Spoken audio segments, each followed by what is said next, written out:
Hello and welcome. It's Jayne McCann from organizingmaven.com. So I recently got an email question and the writer was asking me, how do I go about making peace with the fact that I'm being forced to let go of stuff because I don't have enough space? And the essence of the question was really about having to let go of stuff that she actually liked and that she might have used someday. Now that's a hard pill to swallow, and I thought it was worth answering it here because it's a scenario that we're all likely to face from time to time, even if we have our clutter pretty much under control, because we'll have to maintain the equilibrium, right? We're going to have to decide what should stay and what should go because new things are always coming into our lives, right? So the first thing I suggested to her was a perspective shift. Instead of looking at this as a punishment, because I think that's the way she was feeling, is like, oh God, I have to do this. Look at it from the opportunity perspective. You have an opportunity to create space, and space is pretty valuable.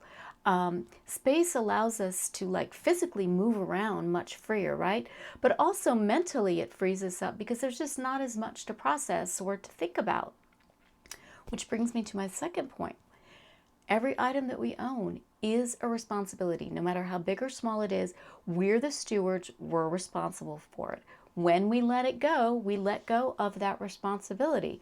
So that's a pretty cool trade-off. I'm letting go of something and I'm also letting go of that responsibility. It's going right along with it. And then the third thing is, if we are letting our stuff go and we're donating it, we're sharing our abundance, right? We're helping others. And that feels good. It feels really good to know that we're being of service to other people. Okay, so that is the perspective shift that you can make. From a practical standpoint, I'm going to give you 3 questions that you can ask that will help you make decisions with much more clarity. In a perfect world, we'd have a symbiotic relationship with our stuff, right? We would give it a home and it would return something to us of value. But that relationship often falls out of balance. That's why we have clutter. And that's where these questions will come in. They'll help you make decisions that feel really good.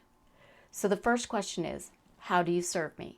If the object in question isn't helping you function in some way on a daily basis or a fairly regular basis, or isn't adding to the quality of your life in some way, why does it have space in your home to begin with, right? And here's the thing, if we're lacking in space, we really have to prioritize. We have to hold on to the stuff that's helping us here and now in the life we're living. We cannot be tethering ourselves to the what ifs, to, the contingencies of life. We have to trust that if our life situation changes in some way and we need an object that we let go, that we'll be able to lay our hands on it again, or because we are creative beings, right, that we'll be able to improvise. So trust that everything will be okay. And if you're like, I don't know, think about the fact that if you were like most people, you have never been in a situation where you needed something that you let go and you just weren't able to function, to move ahead. I bet if that happened to you, if you let go of something and you're like, oh God, I really need that right now, I bet you were able to improvise. So that should make you feel better. That should give you some comfort. So how do you serve me? Then the second question that you can ask is, are you worth your keep? Are you earning your keep? Are you giving me a good return on my time and energy investment? A lot of things take more from us than they give back. They require a lot of maintenance, or we're forever moving them. We don't use them very often, so we're always moving them to get to something else. And life shouldn't be hard. Our stuff should make life easier. So this is just a really good question to ask all of the time. Are you earning your keep? If it's not, if it is taking more from you than it is giving back, then that is a clear indicator that that object has earned a path to the donation bin, right? Okay, the third question is, would I rather have you or would I rather have the space you take up? So again, every item, no matter how big or small, requires some space. So the thing about space is that it creates room for possibilities. With space, we can do anything we want with it, right? And the other thing about space is that it requires no upkeep. Yay!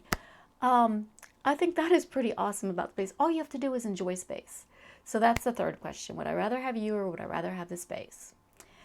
So this process is going to help ease the whole having to let go of stuff because you don't have enough space. It's not going to make it a walk in the park. It's not going to, like, turn it into a trip to Disney, but it is going to make it feel a lot better. I would love to know what you think about these ideas. Have you used any of these questions yourself? Do you have a set of questions or even just one question that you use when you're letting go of stuff? If you do, use the comment section below to share so that others can benefit. If you want to reach out to me directly, you can find me everywhere at Organizing Maven.